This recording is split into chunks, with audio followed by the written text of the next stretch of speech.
السلام علیکم ورحمۃ اللہ تعالی وبرکاتہ۔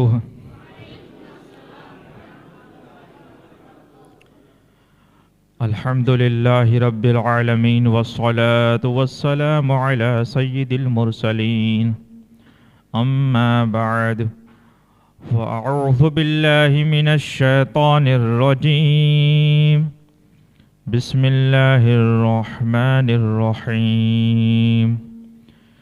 ان رحمت اللہ قریب من المحسنین۔ آمنت باللہ صدق اللہ مولانا العظیم۔ ان اللہ وملائکتہ یصلون علی النبی یا ایہا الذین آمنوا صلوا علیہ وسلموا تسلیما۔ اللہم صل علی سیدنا و مولانا محمد عافیت الابدان و شفائها و طب القلوب و دوائها و نور الابصار و ضیائها وعلى آلہ وصحبہ الکرام وابنہ الکریم الغوث الأعظم الأفخم الہمام وآلہ وبارک وسلم۔ معزز سامعین کرام، آج مغرب سے ایک نہایت ہی عظمت والا اور برکت والا مہینہ شروع ہو گیا ہے۔ اب یہ مسلسل جو مہینے ہیں، رجب المرجب، شعبان المعظم اور رمضان المبارک، بہت ہی زیادہ اہمیت رکھتے ہیں اور بہت ہی زیادہ اس کی فضیلت آئی ہوئی ہے۔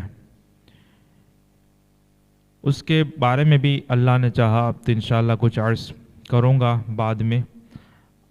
آج جو ہم بات کریں گے، سب سے پہلے تمامی سننے والوں کو خاص طور پر اور تمام مومن مسلمانوں کو عام طور پر یہ رجب مہینے کے مبارکباد۔ اللہ تعالیٰ مجھے اور آپ کو اس میں اخلاص کے ساتھ اچھے عمل کرنے کی توفیق عطا فرمائے اور نیکیوں کی زیادہ سے زیادہ ہمیں توفیق نصیب کرے، اور ان مہینوں میں خاص کر کے 3 مہینوں میں اللہ تعالیٰ ہمیں گناہوں سے بچائے۔ رسول پاک صلی اللہ تعالیٰ علیہ وآلہ وسلم جب رجب کا مہینہ آتا تو آپ ایک دعا بہت مانگا کرتے تھے، بہت ہی پیاری دعا ہے۔ اگر کسی کو عربی میں یاد ہو سکتی ہے تو اس کو وہ بار بار مانگنا چاہیے، ورنہ اس کا ترجمہ آپ سمجھ لیں۔ انشاءاللہ آپ اپنی زبان میں بھی، اپنی بھاشا میں وہ دعا رب سے مانگا کریں۔ حضور دعا مانگا کرتے تھے، اللہم بارک لنا فی رجب و شعبان وبلغنا رمضان، یعنی اے اللہ بارک لنا، ہمارے لیے برکت رکھ، ہمارے لیے برکت والا کر دے، فی رجب و شعبان، اے اللہ ہمارے لیے رجب میں اور شعبان میں برکت عطا فرما، وبلغنا رمضان، اور ہمیں رمضان تک پہنچا دے۔ رمضان المبارک کی تیاری ابھی سے ہوتی ہے، رجب کے مہینے سے ہی رمضان المبارک کی تیاری ہوتی ہے، اور وہ تیاری کیا ہوتی ہے؟ وہ روحانی تیاری ہوتی ہے۔ سمجھے، اس بات کو خیال رکھیں۔ ہمارے جو تیاری ہوتی ہے کپڑوں کی، کھانوں کی، کھجوروں کی، افطاریوں کی، یہ سب تو جسم کے لیے ہوتا ہے، جبکہ روح کے لیے، ثواب کے لیے، عبادت کے لیے وہ دوسری طرح کی تیاریاں ہوتی ہیں۔ وہ ابھی موضوع میرا نہیں ہے، اس لیے میں ان باتوں کو پھر نہیں میں آگے بڑھا رہا۔ انشاءاللہ اللہ نے چاہا تو اس سلسلے میں ہم گفتگو کریں گے۔ ابھی رجب کی چھٹی شریف یہ ہر ہندوستان، پاکستان اور اس طرف والے بر صغیر والے خاص طور پر بچہ شاید جانتا ہے۔ اور رجب کی چھٹی کیا، اللہ نے اپنے مقبولوں کو وہ عزتیں اور وہ بلندیاں عطا فرمائی ہوتی ہے کہ ہر مہینے کی چھٹی ہر آدمی کو یاد ہوتی ہے۔ گھروں گھروں میں فاتحہ ہوتی ہے، کھیریں پکائی جاتی ہے، لوگ طرح طرح کے طور پہ وہ نیاز کرتے ہیں، تو یہ بات ایسے ہی تو نہیں ہوتی۔ ہم سوچیں کہ آج لوگ اپنے پردادا کی تاریخ بھول جاتے ہیں، شاید ہی کسی کو اپنے دادا تک تو شاید یاد ہو گھر پہ اگر فاتحہ ہوتا ہے، اور وہ بھی سال میں ایک مرتبہ۔ لیکن یہ کیا بات ہے کہ حضور غوث پاک کی 11ویں ہر مہینے منائی جاتی ہے، اور حضور غریب نواز کی چھٹی ہر مہینے لوگ یاد رہتا ہے، بچوں کو یاد ہوتا ہے کہ چھٹی ہے 11ویں ہے، گھروں میں اس کی نیاز پکائی جاتی ہے۔ یہ کیسے ہوتا ہے؟ وہ ایسے ہوتا ہے کہ اللہ فرماتا ہے فَاذْكُرُونِي أَذْكُرْكُمْ، تم میرا ذکر کرو میں تمہارا چرچا کرا دوں گا۔ وہ ایسا ذکر کرتے ہیں، ایسا اللہ کو یاد کرتے ہیں کہ نہ آگے دیکھتے ہیں نہ پیچھے دیکھتے ہیں، نہ اپنوں کو دیکھتے ہیں نہ پڑائیوں کو دیکھتے ہیں، ان کی نظر صرف اور صرف اللہ اور اس کے رسول پر، اور اللہ اور اس کے رسول کے فرمان کے مطابق ہوتی ہے۔ پھر اللہ وہ شان عطا فرماتا ہے کہ جو امام اہل سنت اعلیٰ حضرت نے اپنے نعتیہ کلام میں فرمایا کہ جس کو ان کے مکان کا پتہ مل گیا، بے نشان بے نشان بے نشان ہو گیا۔ ان کے مکان کا پتہ مل جاتا ہے، وہاں جس کی لو لگ جاتی ہے، پھر وہ اپنی بات نہیں کرتا، پھر میں اور بڑائی نہیں کرتا، انہی کی بات کرتا ہے، اللہ اور اس کے رسول کی ہی بات کرتا ہے، اپنا نشان بالکل مٹا دیتا ہے، بے نشان ہو جاتا ہے۔ لیکن جب وہ بے نشان ہو جاتا ہے تو وہاں سے وہ انعام ملتا ہے کہ فرماتے ہیں بے نشانوں کا نشان مٹتا نہیں، مٹتے مٹتے نام ہو ہی جائے گا۔ پھر نام کر دیا جاتا ہے۔ وہاں سے آدمی اپنی پبلسٹی کرے، اپنا پروپاگانڈا کرے، اپنی جہیرات کرے، اور اپنے یہ شاگردوں چمچوں کو لگا دے اور ہورڈنگز بنائے، اور طرح طرح کے لوگ اس کے بارے میں تعریف کرے کہ میرا چرچا رہے، میرا نام باقی رہے، تو وہ کچھ سالوں تک رہتا ہے، کچھ دنوں تک رہتا ہے، لیکن وہاں سے جب کسی کا نام رکھا جاتا ہے تو 700 سال 800 سال ہزار سال نکل جاتا ہے۔ ایسا لگتا ہے جیسے غریب نواز ابھی 2-4 سال پہلے ہی ہندوستان میں تشریف لائے ہیں۔ آج بھی میں آپ کو ایک بات چیلنج کے ساتھ کہتا ہوں، یہ غور کرنے والی باتیں ہیں اور یہ بنیادی باتیں ہیں، کیونکہ یہ گندے اور بدبودار عقیدے والے لوگ یہ ایسی باتیں کرتے ہیں۔ آج کا نوجوان، اور ویسے بھی اب علم کی کمی رہتی ہے، جہالت کا دورہ ہے ہر جگہ پر، تو بہک جاتا ہے اور ادھر ادھر کی باتوں میں آ جاتا ہے۔ میں آپ کو ایک بات کر رہا ہوں کہ کس کو اپنے پردادا یا دادا کے دادا کی قبر کا پتہ ہے؟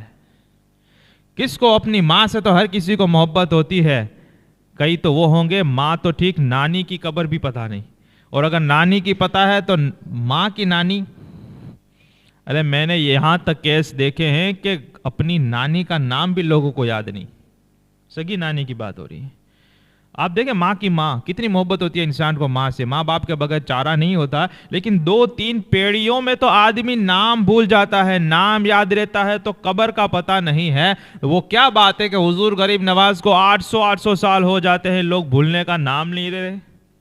وہ تو ابھی 10 بجے مزار بند کر دیا جاتا ہے، ورنہ صبح سے لے کر رات تک کوئی وقت ایسا نہیں کہ آپ کہہ سکو کہ وہاں پہ بالکل سکون اور اطمینان کوئی نہیں ہوگا میں جا پاؤں گا۔ نہیں، جب بھی چلے جاؤ، فجر میں جاؤ، ظہر تک، ظہر سے عصر تک، عشاء تک، جب تک وہ دروازہ بند نہیں کیا جاتا اور دھکے مار کے بند نہیں کروایا جاتا، تب تک لوگوں کی بھیڑ چالو جے جاری ہے، بند ہونے کا نام نہیں لے رہی۔ تو وہ کیا بات ہے کہ آدمی اپنے باپ داداؤں کو تو بھول جاتا ہے، یا اللہ کے ولیوں کو نہیں بھولا جاتا، اس لیے کہ جس کا چرچا رب کروا دیتا ہے پھر اس کو کوئی بھول نہیں سکتا۔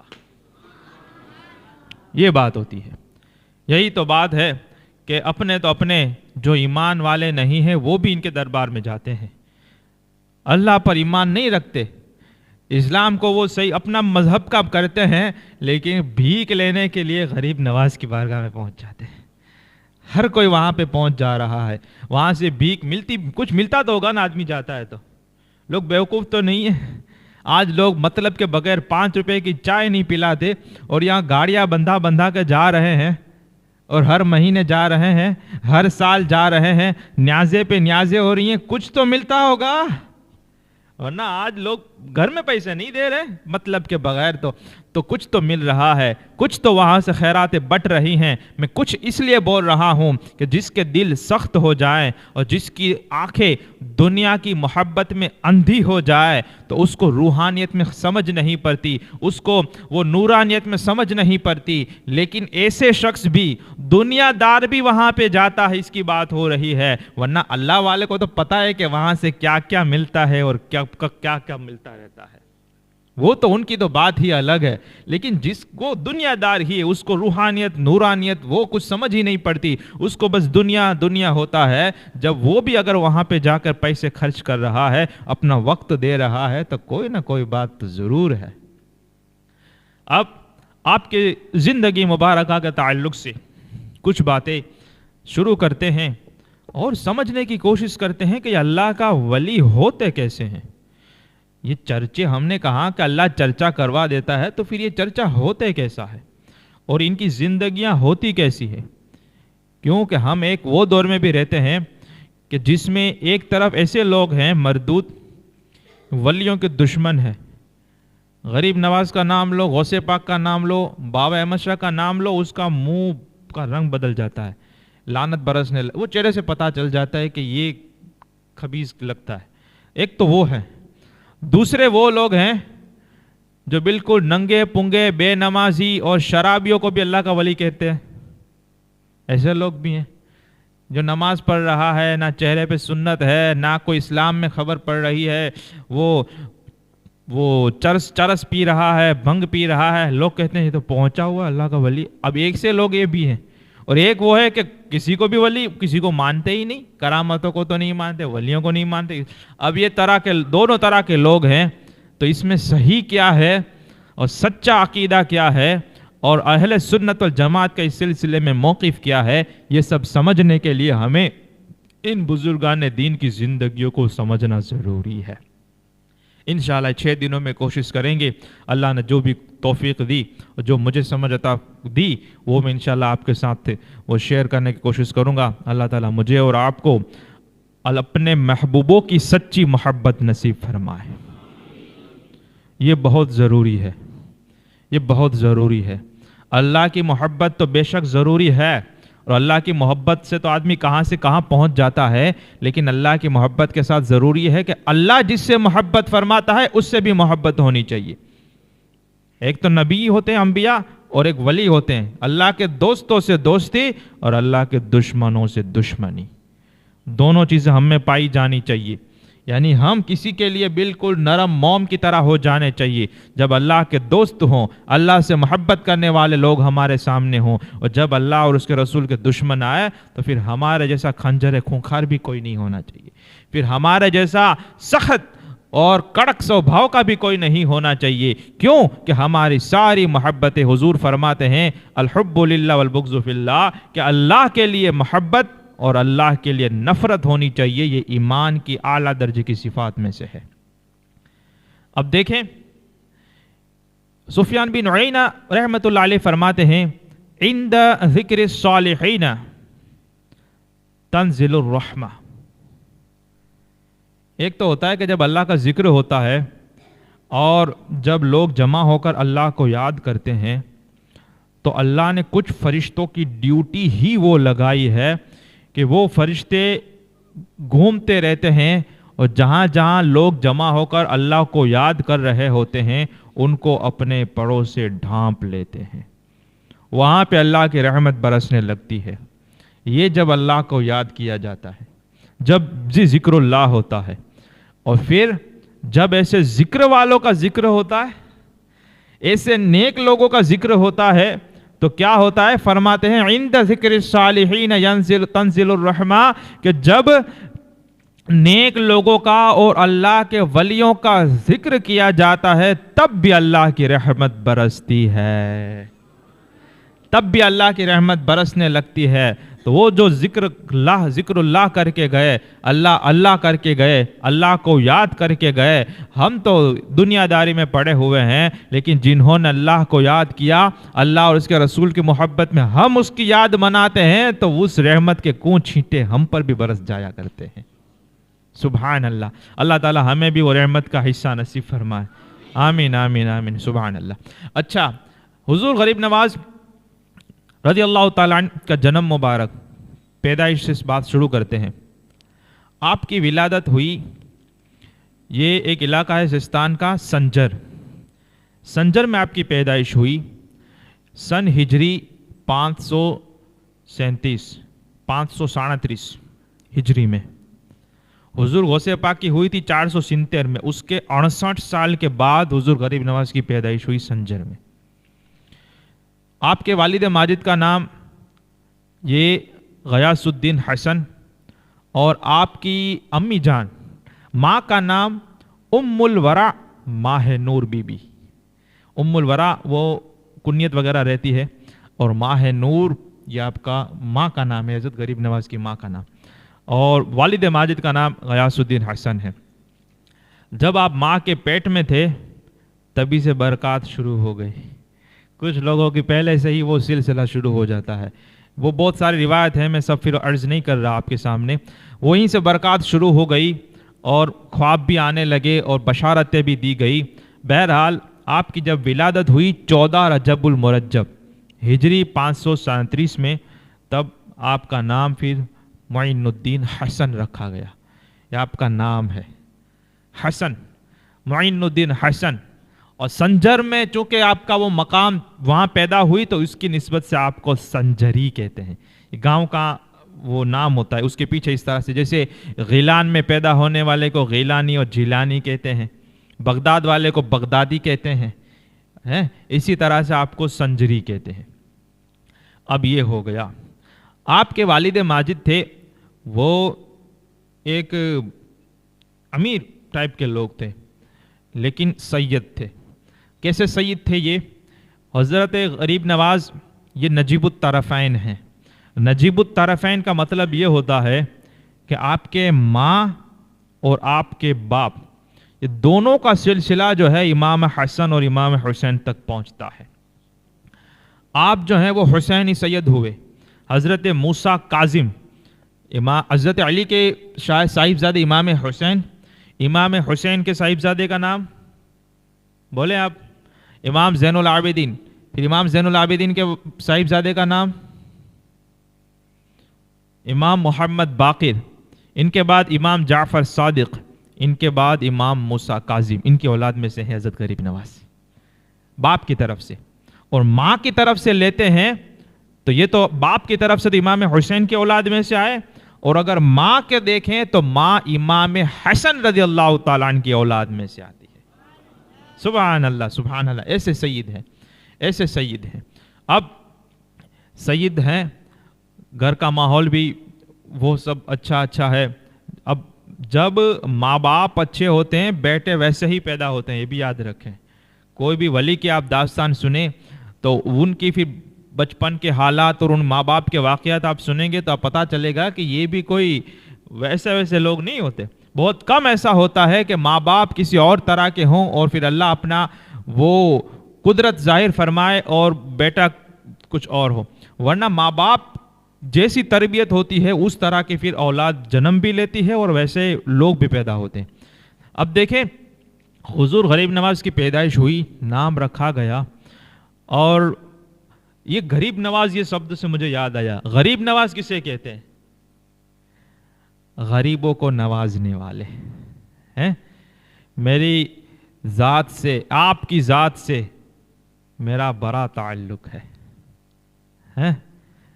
ہے نا ایک شعر، یا غریب نواز آپ کی ذات سے میرا بڑا تعلق ہے، میں رہا بڑا غریب اور آپ بڑے غریب نواز، آپ بہت بڑے غریب نواز ہیں۔ اب یہ غریب نواز تو پھر بہت سارے معنوں میں غریب نوازی فرماتے ہیں آپ، لیکن بچپن سے ہی یہ ادائیں شروع ہو گئی تھی۔ کیسے؟ میں 3 واقعہ آپ کو سنا رہا ہوں. آپ اندازہ لگائیں کہ وہ گجراتی میں کہوت ہے پترنا لક્ષણ પારણામાંથી, ہے نا, وونا لક્ષણ પારણામાંથી. تو وہ جو بیٹا جیسا ہوتا ہے وہ جب وہ پالنے میں ہوتا ہے, گھوڑیے میں ہوتا ہے, تبھی سے وہ اس کی چمتکاریاں اور پتہ چلنے لگتا ہے کہ یہ کس طرف جا رہا ہے اور آگے بڑھ کے کیا کیا ہوتا ہے. اب سمجھنے والا بھی تو چاہیے. یہاں پہ بچہ گالیاں بول رہا ہے اور گانا گا رہا ہے اور ماں باپ فخر کر رہے ہیں, مارو چھوکرو تیار تھے گیا.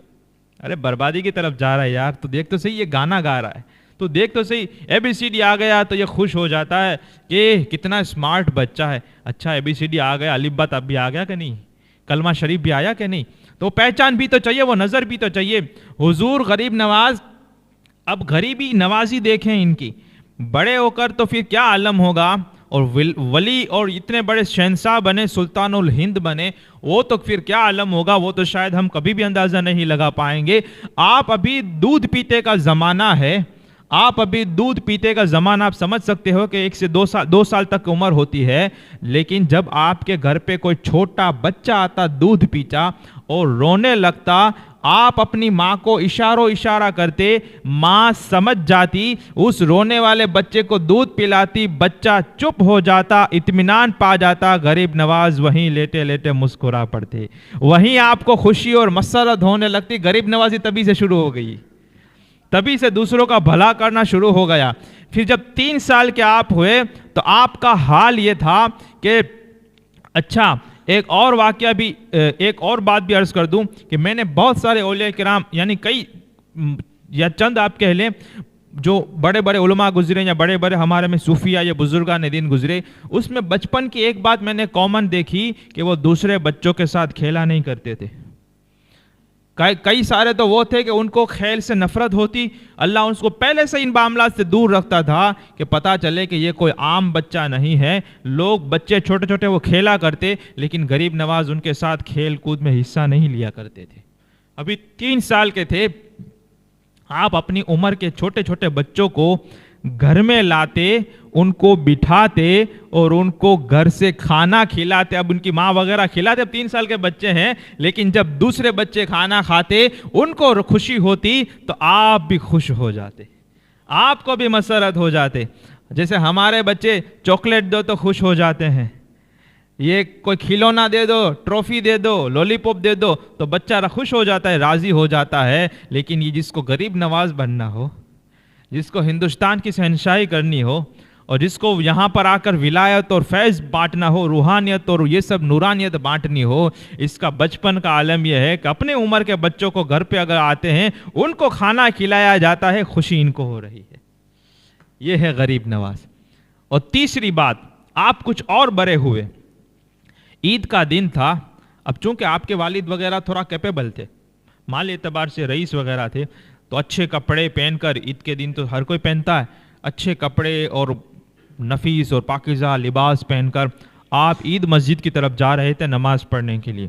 اس میں دیکھا کہ ایک کوئی نابینا بچہ ہے اپنی عمر کا, اپنی عمر میں ہی خیرات ہو رہی ہے. انہوں نے دیکھا کہ وہ بیچارہ غریب, پھٹا پرانا کپڑا ہے, میلے کچیلے ہیں, اس کے پاس کچھ بھی نہیں ہے. اب وہ رو دھو رہا ہے, غریب کا جیسے فقیر کا بچہ ہوتا ہے, کچھ ہوتا نہیں ہے. آپ کے دل میں رحم آیا, آپ نے وہ اپنے عید کے کپڑے اتار کر اس کو پہنائے, خود دوسرے سادے کپڑے پہنے اور اس کو نئے کپڑے پہنا کر اپنے ساتھ عید مسجد میں لے گئے. غریب نوازی سخاوت بچپن سے ہی شروع ہے. اب دیکھیں کہ جب اس پار کا یہ عالم ہے تو اس پار کا عالم کیا ہوگا. ابتدا ایسی ہے تو پھر انتہا کیسی ہوگی. یہ ہے, یہ تو کہا نا کہ کچھ تو ملتا ہوگا ان دنیا داروں کو بھی, کہ جو 5 روپے کی چائے کسی کو نہیں پلاتا, اگر غریب نواز کے وہاں جا کر 5,000 10,000 5 لاکھ کا خرچ کر رہا ہے تو کچھ نہ کچھ تو اس کو بھی نظر تو آ رہا ہوگا. اور جو روحانیت والے ہیں, اولیاء کرام ہیں, وہ تو ہر سال وہاں پہ جا کر اپنا جو حصہ ہوتا ہے وہ وہاں سے لیتے آتے ہیں. ان کی تو باتیں الگ ہے, لیکن ابھی ہم کو وہ باتیں کرنی نہیں ہیں. یہ ہے غریب نواز کی بچپنے کی ادا ہے. یہ ہے آپ کا یہ. اب دیکھیں 537 میں آپ کا یہ ولادت ہو رہی ہے, اور 552 ہجری 14 سال کی عمر ہوئی, باپ کا انتقال ہو گیا, والد صاحب انتقال فرما گئے, اور وراثت میں آپ کو ایک باغ ملا, اور باغ اور ایک پنچکی ملی. ماں حیات تھی لیکن وہ سب اپنا کام کاج کرنے لگے. اچھا ابتدائی جو تعلیم تھی وہ انہوں نے گھر میں ہی حاصل کر لی. کیوں کہ ایک روایت میں نے پڑھا کتاب میں کہ آپ کے ماں اور آپ کے باپ دونوں حافظ قرآن تھے. ماں باپ حافظ قرآن ہو تو بیٹے پر اثر تو پڑتا ہے. اور ماں باپ بولے کرکٹر ہے اور ماں کو فیشن میں سے فرصت نہیں ملتی تو بیٹا نچڑیاں ہی بنے گا نا, عالم تو نہیں بن سکتا. پھر وہ تو وہی ٹک ٹاکر بنے گا, یوٹیوبر بنے گا, وہی کچھ بنے گا نا. کیونکہ وہ جو کنواں میں ہوئے تو ہوئے اڑا میں آوے نا. تعلیم بچپن سے وہی وہ نہیں بات نہیں ہے. خیر, تو وہ جو تعلیم تھی ابتدائی علوم فقہ کے, حدیث کے, تفسیر کے, وہ باپ نے ہی پورا پرووائڈ کر لیے. باپ ہی سکھا رہے تھے. لیکن 14 سال میں آپ وصال فرما گئے اور آپ نے وہ باغ سنبھال لیا. آپ وہ باغ کو پانی پلاتے, ہرا بھرا رکھتے اور اسی سے آپ کے وہ روزگار وہ سب چلتا رہا. اور ماں کی خدمت اور سب اخراجات حضور غریب نواز یعنی کہ معین الدین حسن سنجری رحمۃ اللہ تعالی علیہ کے اسی سے چلتا رہا. لیکن اللہ جسے چن لیتا ہے پھر اس کو وقت وقت پہ وہ چیزیں پریورتن ہوتا رہتا ہے. اب یہ معین الدین حسن سنجری سے غریب نواز, سلطان الہند, عطائے رسول اور یہ اجمیری اور چشتی یہ کیسے بنے تو وہ بھی انشاءاللہ ہم سنیں گے. وہ ابھی ایک وہ واقعہ میں پیش کر دیتا ہوں. وہ ایک مرتبہ ایسا ہوا کہ آپ یہ باغ کا کام کاج کر رہے تھے. اب 15-16 سال کے نوجوان ہیں, وہ سب کام کر رہے ہیں, باغ کے پانی ڈال رہے ہیں, یہ کر رہے ہیں, وہ کر رہے ہیں. اس میں ایک اللہ کے مجذوب ولی وہ تشریف لائے. یہ مجذوب, یہ ولایت ولیوں کی ایک قسم ہوتی ہے, ایک ہوتا ہے صالح, ایک ہوتا ہے مجذوب. ولی جو ہوتا ہے اللہ کے دوست دو طرح کے ہوتے ہیں. سننا ہے آپ کو؟ اللہ کے ولی دو طرح کے ہوتے ہیں. ایک ہوتے ہیں سالک, ایک ہوتے ہیں مجذوب. سالک وہ ہوتا ہے, ہوتا اللہ کا ولی ہے, ہوتا اللہ کا دوست ہے, لیکن ہماری طرح ہوتا ہے ظاہر میں. ہماری طرح ہی کھاتا پیتا ہے, ہماری طرح ہی شادی بیاہ کرتا ہے, ہماری طرح ہی پڑھتا ہے, لکھتا ہے, دنیا کے کام کرتا ہے, بیمار ہوتا ہے, سب کچھ ہماری. ہوتا اللہ کا ولی ہے, لیکن اتنی ضرور ہے کہ عالم ضرور ہوگا.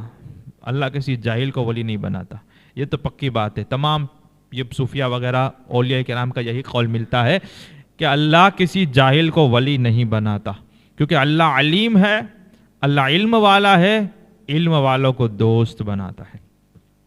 اور اگر کوئی جاہل ہے بھی تو بھی اگر اللہ اس کو ولی بنانا چاہے تو اللہ تعالیٰ پہلے اس کو علم عطا فرما دیتا ہے, پھر اس کو ولایت کے لیے منتخب فرما دیتا ہے. اب علم بھی دو طرح سے ہوتا ہے. ایک تو استاذ کے پاس بیٹھ کر سبقن روزانہ سبق سنا یا یاد کیا, پھر سنا یا پھر یہ سنا, اس طرح سے ہوتے ہوتے ہوتے ایک تو اس طرح سے علم حاصل ہوتا ہے. اور ایک ہوتا ہے علم لدنی, پڑھنے جانا نہیں پڑا لیکن اللہ نے ولی بنایا تو ایسے بنایا کہ دل میں وہ علوم عطا فرما دیے. کسی نے سینے لگا لیا, کسی نے نظر ڈال لی, تو وہ علم کا خزانہ اور علم کا سمندر یہ سینوں میں آ گیا. علم آ گیا پھر ولی. لیکن اتنا ضرور ہے کہ جو بھی ولی ہوگا عالم ضرور ہوگا, یعنی کہ علم اس کے پاس ضرور ہوگا. خیر, تو یہ ہوتا ہے سالک. مجذوب کون ہوتا ہے؟ مجذوب یہ ہوتا ہے کہ یہ بھی ہوتا تو ہے اللہ کا دوست, یہ ہوتا تو ہے اللہ کا ولی, لیکن جب اس پر وہ انوار و تجلیات اور وہ معاملات کھلتے ہیں اور وہ چیزیں دیکھتا ہے, کشف ہوتا ہے, وہ چیزیں ہوتی ہیں, تو اس سے وہ برداشت نہیں ہو سکتا اور اس کی جو عقل کا جو پردہ ہے وہ پھٹ جاتا ہے. اب جب عقل کا پردہ پھٹ گیا تو اب کیا ہو گیا؟ جیسے کوئی دیوانہ ہوتا ہے ایسا ہو جاتا ہے. ہوتا رہتا دوست ہے لیکن کیا ہوتا ہے, اس سے برداشت نہیں ہوتا. اب عقل کا پردہ ہٹ جاتا ہے تو پھر کیا ہوتا ہے کہ شریعت کے احکام جو ہیں وہ تو عاقل پر ہوتے ہیں. نماز کس پہ فرض ہے؟ عقل والے پر ہے. گانڈے گیلے پر نماز فرض نہیں ہوگی. اسی طرح چھوٹے بچہ جو ہے ابھی نہ سمجھے بالکل 2 سال 3 سال, اس پہ بھی فرض نہیں ہے. تو یہ عقل والوں پہ یہ سب چیزیں فرض ہوتی ہیں. تو چونکہ اب اس کے پاس عقل ہی پھر پھٹ گئی, عقل ہی چلی گئی, عقل کا پردہ ہی پھٹ گیا, تو اس صورت میں جو شریعت کا قلم ہے اس سے اٹھ جاتا ہے. اب یہاں پہ ہی ہماری وہ بات ہو جاتی ہے, یہ ننگے پونگے لوگ اس میں گھس جاتے ہیں. پھر وہ کہتے ہیں کہ یہ مجذوب ہے. تو مجذوب اور یہ ڈپلیکیٹ, اس میں فرق یہ ہوتا ہے کہ یہ مجذوب ہوتا ہے وہ اللہ کا ولی ہوتا ہے, لیکن وہ پھر چونکہ شریعت کا قلم ہوتا نہیں ہے, عقل کا ٹھیک وہ ہوتا نہیں ہے اس کا پردہ, تو وہ کچھ بھی کرتا ہے. لیکن دو باتیں اس میں خاص ہوتی ہے. اگر آپ کو چیک کرنا ہے کہ یہ ڈھونگی اور پاکھنڈی ہے یا سچ میں مجذوب ہے, یہ مستان جیسے ہم کہتے ہیں, مستان سچ میں ہے اللہ والا ہے, اگر آپ کو چیک کرنا ہے, میں دو نشانیاں آپ کو بیان کرتا ہوں. اگر کسی میں پائی جائے تو ممکن ہے یا نا, پکا نہیں ہے, یہ ممکن ہے. پہلی بات یہ کہ سب سے پہلے وہ کچھ بھی کرتا ہو لیکن شریعت کے خلاف کرنے کا کسی کو حکم نہیں دے گا. اس کے پاس عقل نہیں ہوگی, دیوانہ ہوگا, 2 4 5 دن تک کھانا نہیں کھائے گا, میلے کچیلے کپڑے ہوں گے, کہیں پر بھی پڑا رہے گا, کھائے گا نہیں, پیے گا نہیں, کچھ بھی پتا نہیں ہے, لیکن تمہیں کبھی بھی یہ نہیں کہے گا کہ نماز نہ پڑھ, اور کبھی بھی یہ نہیں کہے گا کہ مارو دم مٹاؤ غم, کبھی نہیں کہے گا, کیونکہ ہے تو اللہ کا دوست, تو اللہ کے حکم کے خلاف کبھی آپ کو نہیں کہے گا. ایک بات. دوسری بات اس کی یہ ہوتی ہے, اس کی نشانی کہ جب اس کے سامنے شریعت پیش کی جائے گی, جب اس کو حکم دیا جائے گا کہ شریعت مصطفیٰ میں تو یہ چیز ہے, یعنی یہ حلال ہے یہ حرام ہے, تو اس سے کبھی ٹکرائے گا نہیں, اس کا انکار نہیں کرے گا. آپ کہو گے کہ بابا یہ کہ مجھے بتاؤ ولی ہوتا کون ہے؟ کیا رسول اللہ کے طریقے سے ہٹ کر کوئی ولی بن سکتا ہے؟ کیا رسول پاک سے دشمنی کر کے کوئی ولی بن سکتا ہے؟ کیا قرآن اور حدیث کے خلاف ہو کر کوئی ولی بن سکے گا؟ اللہ کی دوستی کا ایک ہی راستہ ہے نا, رسول پاک کی اتباع.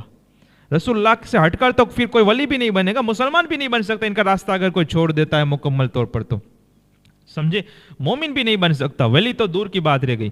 تو یہ ہوتے ہیں, لیکن اس کے پاس عقل پھر نہیں رہتی. تو جب عقل نہیں رہتی تو وہ خود بھی کچھ بھی کریں, اس کو ہم فاسق نہیں کہیں گے. کیوں نہیں کہیں گے؟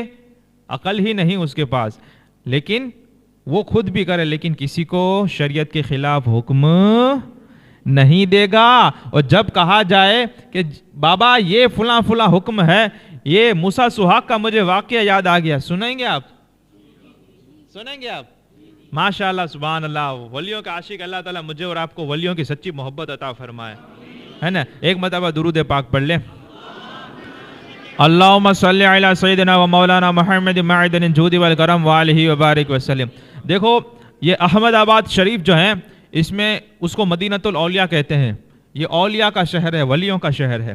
یہ بہت برکت والا شہر ہے, جو پرانا شہر ہے, بہت ہی برکت, بہت زبردست اس میں روحانیت ہے. تو وہاں پر دو ولی کی میں بات کرتا ہوں, ایک ہے سالک, ایک ہے مجذوب. یہ حضرت سلطان سراج الدین شاہ عالم رحمۃ اللہ علیہ یہ سالک ہیں, یہ عالم تھے, یہ لوگوں کو درس دیتے تھے, یہ علماء سکھاتے تھے, یہ عالم تھے لیکن اللہ کے ولی تھے. اب یہ سب پڑھ رہے ہیں, نمازیں پڑھ رہے ہیں, تہجد سب کچھ ہے. اب ایک مرتبہ احمد آباد شریف میں بارش ہونا ہو گئی بند. اب لوگ پہنچے ان کے پاس, شاہ عالم کے پاس, یہ بھی سید تھے. کہنے لگے حضرت یہ بارش یہ کہت آ گیا, سوکھا پڑ گیا ہے, دکاڑ پڑ جائے گا, آپ یہ کریں وہ کریں. اب اللہ کا ولی, عالم تو تھے لیکن ولی بھی تھے, تو انہوں نے کہا کہ بھائی دعا اس سے کرواؤ جس کی وجہ سے بارش رکی ہوئی ہے. بولے کس کی وجہ؟ بولے موسیٰ سحاق کے پاس چلے جاؤ. اب موسیٰ سحاق یہ کون تھے؟ موسیٰ سحاق مجذوب تھے. اب اس کو سحاق کیوں کہتے ہیں؟ کیونکہ وہ عورتوں کا لباس پہنتے تھے, چوڑیاں اور استری زنانہ کپڑے لباس, اور عقل وغیرہ کا وہ کچھ نہیں, مستان اپنی مستی میں رہتے تھے, لیکن تھے اللہ کے دوست, تھے اللہ کے ولی. اب عورتوں کے کپڑے پہنے, اب کبھی ناچ رہے ہیں, کبھی, اب عقل کا وہ مسئلہ ہی نہیں, شریعت اس پر حکم لگتا ہی نہیں ہے کچھ. تب تو لوگوں نے کہا کہ اس نچڑیے کے پاس ہم جائیں گے, کیوں مذاق آپ کر رہے ہیں؟ آپ اتنے اچھے خاصے عالم اور یہ اللہ کے ولی اور آپ کے والد بھی قطب عالم کا بھی کرامت ہے اور وہ سب تھی. تو بولے میں مذاق نہیں کر رہا، میں سچ میں کہہ رہا ہوں، یہ بارش موسیٰ سہاگ کی وجہ سے رکی ہوئی ہے. اس کے پاس چلے جاؤ. تو خیر بات لمبی ہو جائے گی کہ کیوں رکی ہوئی تھی وہ ساری چیزیں، لیکن اب یہ تھے مجذوب. تو یہ موسیٰ سہاگ کے پاس گئے. پھر بارش ہوئی، میں بات یہاں پہ چھوڑ رہا ہوں یہ پوری بارش والی بات کہ پھر کیسے ہوئی، اور مجھے کبھی یاد دلانا اگر آپ کو سننے کا شوق ہو تو. لیکن پھر میں عرض کر رہا ہوں کہ موسیٰ سہاگ ایک مرتبہ یہ جو جامع مسجد ہے نا، وہ 3 دروازے کے پاس شاہی جامع مسجد، سلطان احمد شاہ بادشاہ کا جو مزار ہے وہاں پیچھے کی طرف، تو وہاں سے وہ آ رہے تھے. جمعہ کا دن تھا. تو وہ جو قاضی تھے، جو جمعہ اس زمانے میں ہمارے دور میں پڑھایا جاتا تھا، انہوں نے موسیٰ سہاگ کو دیکھا، یہ عورتوں کا لباس پہنا ہوا ہے. دیکھو مجذوب اصل کون ہے اور نقل کون ہے آپ کو پتہ چل جائے گا. انہوں نے موسیٰ سہاگ کو دیکھا. اب مرد ہو کے عورتوں کے کپڑے پہننا کیا ہے؟ حرام ہے. تو انہوں نے کہا موسیٰ کیا بات ہے، شریعت یہ چیز کو حرام کہہ رہی ہے، تم نے یہ چوڑیاں اور یہ سب عورتوں کا یہ سب پہنا ہوا ہے اور یہ سب کر رہے ہو، یہ ناجائز حرام ہے، جمعہ کا دن ہے، آپ نماز پڑھنے نہیں آتے. بولے اچھا جمعہ کا دن ہے؟ بولے ہاں جمعہ کی نماز فرض ہوتی ہے، تمہیں پتہ نہیں ہے، چلو نماز کے لیے. بولے ہاں چلو چلتی ہوں. وہ اپنے آپ کو عورت ہی کہہ رہے تھے. بولے چلو میں چلتی ہوں. اب وہ تو قاضی صاحب بولے اب یہ عالم ہے، اس کی ذمہ داری ہے کہ شریعت کا ایک کام پہنچا. یہ بھی دیکھیں، وہ ولی اپنا کام کر رہا ہے، یہ عالم اپنا کام کر رہا ہے، دونوں شریعت کے مطابق اور رسول پاک اتباع میں کر رہے ہیں. اب یہاں پہ یہ کہہ رہے ہیں کہ نماز ہے، میں آپ کو مردوں کا لباس دیتا ہوں. اب مردوں کا وہ جبہ وغیرہ جو تھا وہ مرد جو پہنتے ہیں وہ پہنا دیے، چوڑیاں بوڑیاں اتاری اور کہنے لگے تمہیں یہ بات سے حیا کرنی چاہیے، مردوں کو اس طرح کے لباس جائز نہیں ہے وغیرہ وغیرہ، چلو نماز کے لیے. بولے اچھا یہ سب جائز نہیں ہے؟ بولے نہیں ہے. چلو میں بھی چلتی ہوں. بولے چل مردوں کے صفوں میں کھڑے ہو جاؤ آپ. ٹھیک ہے میں بھی نماز پڑھتی ہوں. اب یہ جمعہ کی نماز ہوئی. اب یہ کھڑے ہو گئے. اب جیسے ہی جمعہ کی نماز کے لیے کھڑے ہوئے، اب یہ تو بیٹھ گئے. اب مجذوب تو مجذوب ہوتا ہے، دیوانہ تو دیوان ہوتا ہے، مستان تو مستان ہوتا ہے. اب جیسے ہی اللہ اکبر اللہ کا نام آیا، اب ان پہ کیفیت طاری ہو گئی، ان پہ وہ رقت طاری ہو گئی.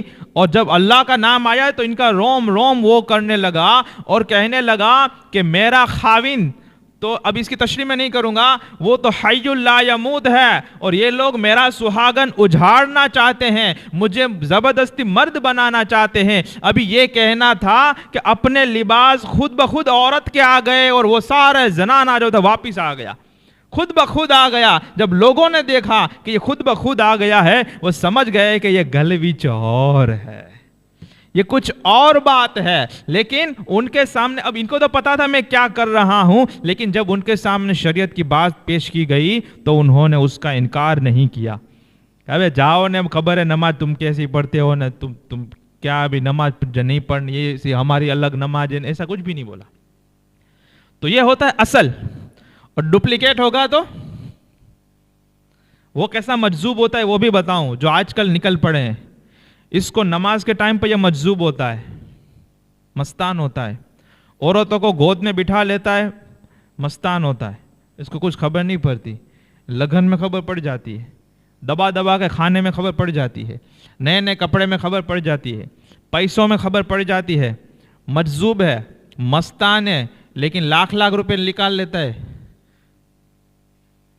مجذوب ہے، کچھ پتہ ہی نہیں چلتا، لاکھ روپے کا رول کر جاتا ہے. آتا ہے بابا آ کے بیٹھے ہیں، بابا کا کچھ خبر نہیں پڑتی، مستان ہے. یہاں پہ اذان ہو رہی ہے، سامنے وہ جاہل کھڑے ہو گئے، ارے باپا تو اللہ کا پہنچا ہوا ہے، اذان ہو رہی ہے. کوئی کہتا ہے نماز کے لیے چلو، نانا یہ تو ان کا احکام الگ ہوتا ہے، اس کا حکم الگ ہوتا ہے. اب یہ حکم الگ والا بیٹھا ہے، کیوں؟ مستان ہے، اس کو خبر نہیں پڑتی نماز میں. اب وہ چلم آتی ہے، اس میں بھی وہ ٹھیک ہے، اس کا حکم الگ ہوتا ہے، لیکن پیسے میں خبر پڑنے لگتی ہے. تو سمجھ جانے کا کہ یہ ڈپلیکیٹ ہے. اوریجنل ہوگا تو دیوانہ ہوگا، تو پھر ہر اعتبار سے دیوانہ ہوگا. اب یہاں پہ دیکھیں، غریب نواز کے وہاں مجذوب آئے. غریب نواز نے کیا کیا؟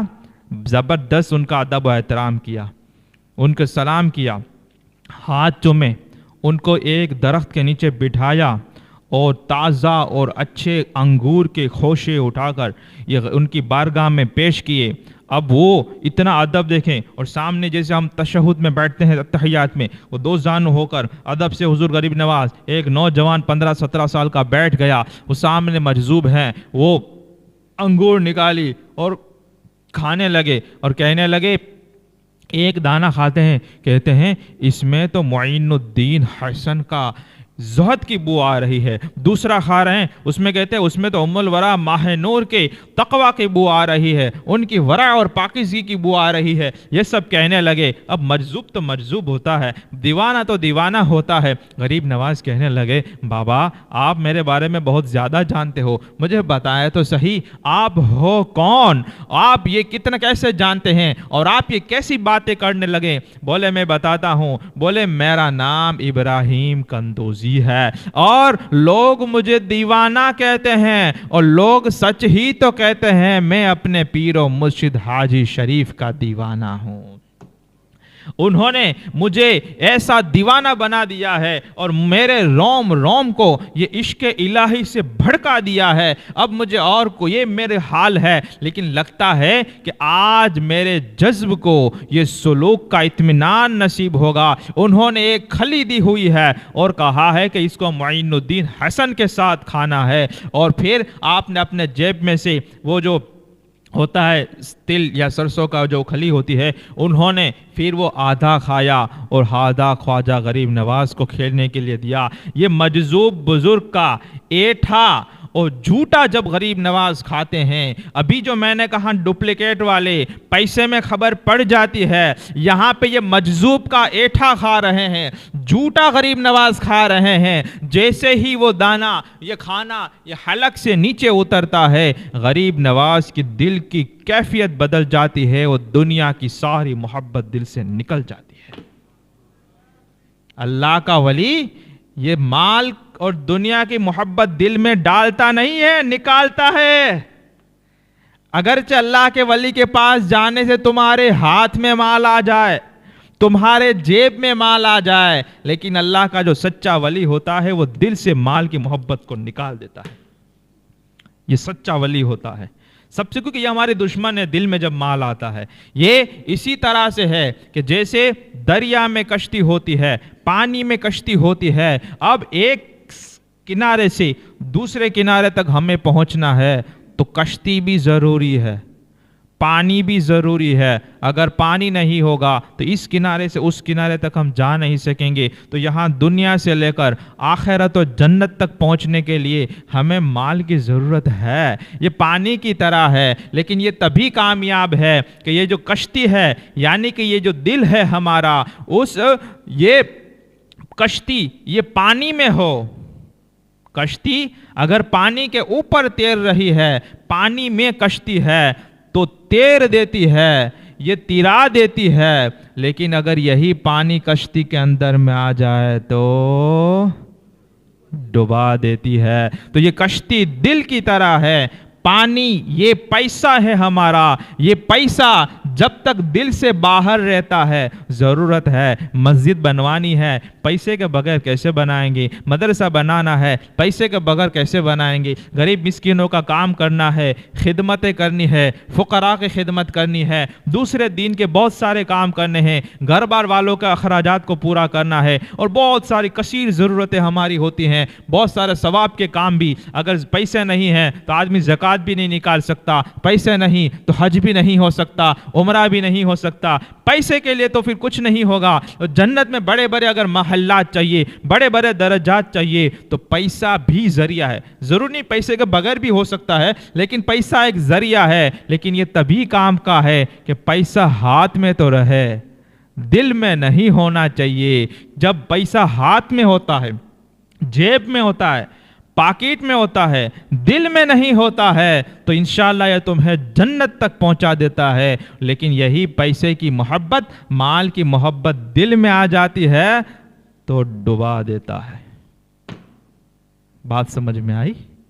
اور اگر آپ کو یہ چیک کرنا ہے کہ پیسہ آپ کے دل میں ہے یا ہاتھ میں ہے، کچھ لوگ وہ ہوتے ہیں کہ پیسہ جیب میں بھی نہیں ہوتا اور ہاتھ میں بھی نہیں ہوتا، لیکن دل پیسے کی محبت سے، مال کی محبت سے مالا مال ہوتا ہے۔ مالا مال کیا برباد ہو جائے گا؟ یہ کیسے پتا چلے گا؟ وہ ایسے پتا چلے گا کہ اگر آپ کو کوئی کھانا پینا ہے جس میں آپ کو مزہ آتا ہے، 50 روپے کی آئس کریم آپ کو سستی لگتی ہے، 300 روپے کا گولا، برف گولا، آئس ڈیش آپ کو برابر لگتا ہے، پکچر 300 روپے کی ٹکٹ اور نیٹ 400 روپے کا ریچارج ٹھیک اور برابر لگتا ہے، اور وہاں پہ تھمس اپ اور پاپ کارن کھانا 100-150 روپیہ آپ کو برابر لگتا ہے، ڈاکٹر کے وہاں جانے سے 1000-2000 کی فیس آپ کو برابر لگتی ہے، اسکول اور ٹیوشن کے یہ 1000-2000 روپے کی فیس برابر لگتی ہے، لیکن جب جمعہ میں دینا ہوتا ہے تو 50 روپیہ بھی اتنا بدی تو نہ 20 روپیہ بانٹی ہوتا بدی اتنا دن تھا، تو سمجھ جاؤ کہ پیسہ ہاتھ میں ہو کہ نہ ہو دل میں ضرور ہے، یہ ڈبا دے گی تمہیں، یہ ڈبا دے گی تمہیں۔ نیٹ کا ریچارج کروانا ہے 299 399 یعنی کہ 300-400 روپے، بولے ہاں برابر ہے۔ بائک میں پیٹرول ڈلوانا ہے، جوان بچے ہیں، ایکٹیوا دلا دیا 80,000 کا، اب یہ روزانہ 100-200 روپے کا پیٹرول گھوم پر اور پول کے چکر لگا کر یہ کر رہا ہے، ہم کہتے ہیں برابر ہے، اللہ دنیا ہے تو کنو تانے، لیکن یہی اگر صرف 100 روپیہ کسی اچھی جگہ پہ دینا ہو، کسی فقیر کوئی مانگنے والے کو سائل کو دینا ہو، مدرسے میں اگر دینا ہو، تو اسکول کی اگر 2500 کی فیس برابر لگتی ہو اور مدرسے کے اگر 500 روپے زیادہ لگتے ہیں، تو سمجھ جاؤ کہ یہ مال کی محبت یہ دل میں بیٹھی ہوئی ہے اور یہ برباد کر دے گی۔ غریب نواز نے وہ کھایا لقمہ تو مال کی محبت نکل گئی، دنیا کی محبت سے دل آپ کا اچاٹ ہو گیا، ایسا اچاٹ ہوا کہ آپ نے وہ پنچکی اور وہ جو باغ تھا پورے کا پورا یہ بیچ دیا، اس کو بیچ دیا، اور جب اس کا جتنا بھی پیسہ آیا، مال آیا، کیا کیا؟ اس کی فکس ڈپوزٹ بنائی، اس کا میوچل فنڈ میں انویسٹ کیا، نہیں غریب اور فقیروں میں سارا کا سارا تقسیم کر دیا، مال یہ باغ بھی بک گیا، مال آیا اس کا بھی صدقہ و خیرات ہو گیا۔ یہ تھا ولی اللہ کی جھوٹے کی برکت کہ یہ دل سے مال کی محبت کو نکالتی ہے اور اللہ کے قریب کرتی ہے۔ پھر انہوں نے کیا کیا؟ باغ بھی گیا، مال بھی گیا، پھر آپ نے وہ تھوڑا سا سفر کی پوٹلی باندھی اور علم دین حاصل کرنے کے لیے سمرقند کی طرف روانہ ہو گئے۔ علم حاصل کریں، ولی تو پھر بعد میں چرچے ہوتے ہیں، پھر ذکر تو پھر بعد میں آتا ہے۔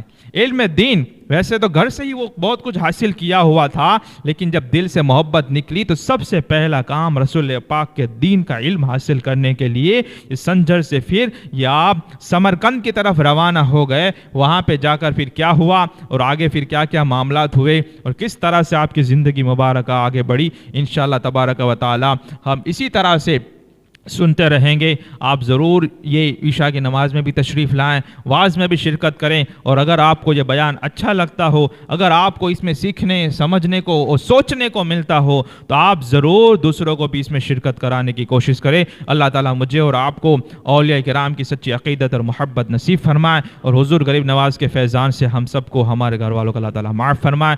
سننے میں سمجھانے میں غلطیاں ہو گئی ہو، اللہ تعالیٰ مجھے معاف فرمائے۔ استغفر اللہ الذی لا الہ الا هو الحی القیوم واتوب الیہ، اشہد ان لا الہ الا اللہ واشہد ان محمد عبدہ ورسولہ۔ السلام علیکم ورحمۃ اللہ وبرکاتہ۔